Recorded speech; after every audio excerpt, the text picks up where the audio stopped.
मालेगाव तालुक्यातल्या डोंगराळे गावात एक हृदय पिळवटून टाकणारी घटना घडली. केवळ 3 वर्षांची चिमुकली घराजवळ खेळता खेळता अचानक गायब झाली. घरच्यांनी आधी आसपास शोधलं, शेजाऱ्यांना विचारलं, पण कुठेच काहीच पत्ता लागेना. गावातल्या इतर मुलांनी सांगितलं की एक माणूस तिला चॉकलेट देतो म्हणत कुठेतरी घेऊन गेला.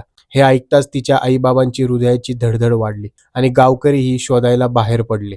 काही तासांनी गावाबाहेरच्या मोबाईल टॉवर जवळच्या झाडीत ती सापडली. त्या लहान चेहऱ्यावरचं निरागस हसू हरवलं होतं आणि उरलं होतं फक्त असह्य शांतता. तिच्यावर अत्याचार करून तिची हत्या करण्यात आली होती. 3 वर्षांची मुलगी, तिला काय कळणार होतं?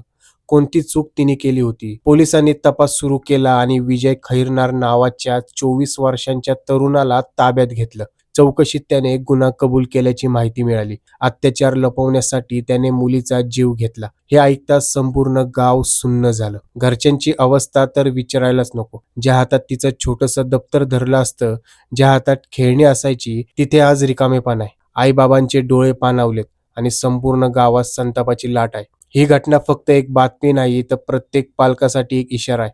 आपल्या आसपास काय चाललंय, मुलं कुणासोबत खेळतायत, कुणाशी बोलतायत, हे पाहणं आजच्या काळात खूप महत्त्वाचं आहे. अशा लोकांना कठोरात कठोर शिक्षा होणं गरजेचं आहे, जेणेकरून पुन्हा कुणा निरागस जीवावर असा अमानुष अत्याचार होऊ नये. अशा देवदूतांसारख्या मुलीच्या सुरक्षिततेसाठी आपण सर्वांनी जागरूक राहणं, आवाज उठवणं हे गरजेचं आहे. तुम्हाला काय वाटतं? तुमची प्रतिक्रिया काय? आम्हाला कमेंट बॉक्समध्ये नक्की सांगा.